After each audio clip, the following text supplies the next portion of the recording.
존경하는 포천시민 여러분, 임종 회장님과 동료 의원 여러분, 배경일 시장님을 비롯한 공직자 여러분, 안녕하십니까. 손재화 의원입니다. 저는 오늘 포천시민 모두가 누려야 할 1%의 가치, 공공건축물에 대한 의미 있는 미술작품의 설치에 대해 말씀드리고자 이 자리에 섰습니다. 문화예술진흥법 시행령 제12조에 따라 올해 새롭게 완공된 포천시청에서는 포천시 시청사 건축비의 1%에 상응하는 3억 5천만 원 상당의 미술작품, 즉 회화, 조각, 공예, 사진, 서예, 벽화, 미디어 아트 등 조형예술물 또는 분수대 등 건축물 미술작품으로 인정할 만한 공공조형물을 설치해야 합니다. 이는 단순한 법적 의무를 넘어 포천 시민 여러분께 문화적 향유의 기회를 제공하는 동시에 예술가의 창작 기회를 확대하여 도시의 품격을 높이는 데 매우 중요한 의미를 지니는 일입니다. 그러나 지금까지 여러 공공미술작품 설치 사례들을 보면 특정 작가에게 편중되거나 작품의 다양성이 부족한 경우를 비롯해 작품 설치 후 관리 소홀로 인해 오히려 미관을 해치는 등 시민 여러분들의 기대에 충족하지 못한 경우가 많았습니다. 화면을 함께 보겠습니다.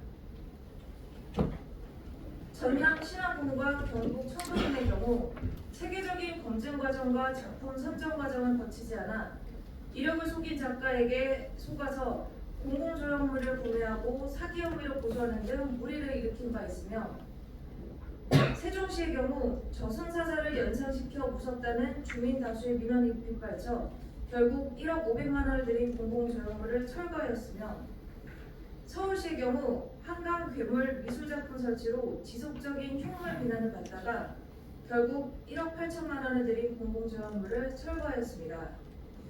그렇다면 우리 포천시는 과연 어떤 공공미술작품이 설치될까요? 포천시는 근본회계 이루어진 2025년 본예산 심사에서 신청사 광장에 3억 5천여만 원을 들여 단 하나의 조형물을 설치하겠다며 예산을 편성하고자 했습니다.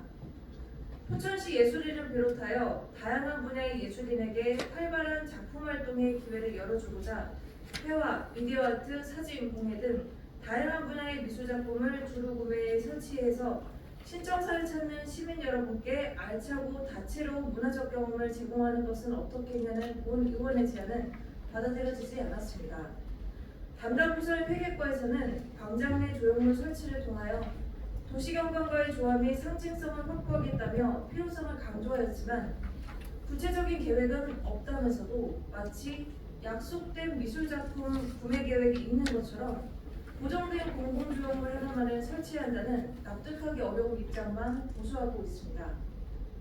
화면에서 보시는 바와 같이 특히 2020년부터 2024년까지 경기도에 설치된 건축물 미술작품의 70%가 7천만 원에서 2억 원 상당으로 단일 작품으로 3억 9천만 원의 조형물을 설치하는 것은 매우 이례적으로 큰 금액이기도 합니다. 그런데 포천시는 도대체 왜 그럴까요? 배경일 시장님, 3억 5천만 원이라는 적지 않은 예산이 불투명하고 비효율적으로 집행되지 않고 의미 있게 쓰여질 수 있도록 고정된 단일 조형물 설치 계획에 대해 재검토해 주시기 바랍니다. 저는 포천 시민 모두에게 사랑받는 예술작품이 신청사의 예술적, 인문학적 가치를 드높이길 바라며 포천시에 제언하고자 합니다.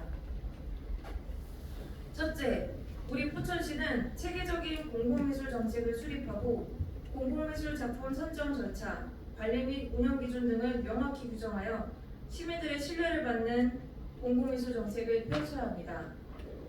화면에서 보시는 바와 같이 특히 경기도의 경우 공공뿐만 아니라 민간 건축물을 대상으로도 경기도 건축물 미술작품 제도를 시행하여 이름만 믿고 작품이 아닌 제품을 구매하는 일이 없도록 작품만으로 공정하게 예술적 가치를 경쟁하는 투명한 선정 과정을 거치고 설치 후에는 공간의 조화로움과 안전성 여부를 점검하는 검수단을 꾸려 안전 및 품질 관리에도 힘쓰고 있습니다. 둘째, 다양한 분야의 예술인에게 공정한 참여 기회를 제공해야 합니다. 현재 건축물 미술작품은 조형물에 치중되어 있으나 회화, 조각, 공예, 사진, 서예, 벽화, 미디어 아트 등 다양한 분야의 예술인들이 참여해 다채로운 작품이 전시될 수 있도록 공모 범위를 확대하여야 합니다. 셋째, 시민들의 의견을 적극적으로 수렴해야 합니다. 예술작품 선정 과정에서 시민 참여단을 구성하는 등 시민들의 선호도와 의견을 반영해야 합니다. 앞서 세종시의 경우 공공조형물 철거라는 수치스러운 과오 이후 시민 의견을 반영해 공공미술을 설치한 후 만족도가 크게 향상된 사례로 손꼽힙니다. 넷째, 신청사의 공간적 특성을 고려한 미술작품을 설치해야 합니다. 우리시 신청사는 각종 행사를 진행하고 시민분들이 녹지 공간에서 휴식을 취할 수 있도록 아담하지만 소중한 잔디광장을 조성했습니다. 시민 여러분께서 이용하는 공간이나 휴식 공간에 작품을 배치할 때는 크고 웅장하여 공간을 제한하는 작품보다는 방해 없이 자연스럽게 예술을 접할 수 있도록 잔디광장과 조화로운 작품을 설치해야 합니다.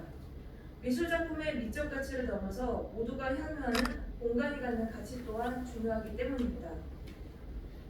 존경하는 포천 시민 여러분, 예술은 우리의 삶을 풍요롭게 하고 도시의 가치를 높이는 중요한 요소입니다. 포천시 신청사에 설치된 미술작품은 단순한 작품을 넘어 포천 시민 여러분의 자부심과 문화적 역량을 보여주는 상징물이 될 것입니다. 그러기에 오늘 말씀드린 제언들이 적극적으로 반영되어 건축물 미술작품 제도의 취지를 제대로 살리면서 포천시 신청사가 예술과 문화가 살아 숨쉬는 공간으로 거듭나길 진심으로 바랍니다. 저 또한 포천 시민 모두가 일상에서 예술을 향유하며 1%의 가치를 충분히 누릴 수 있도록 시민과 예술인 모두의 목소리에 모두 귀 기울이겠습니다. 경청해 주셔서 감사합니다. 손세아 의원님 수고하셨습니다.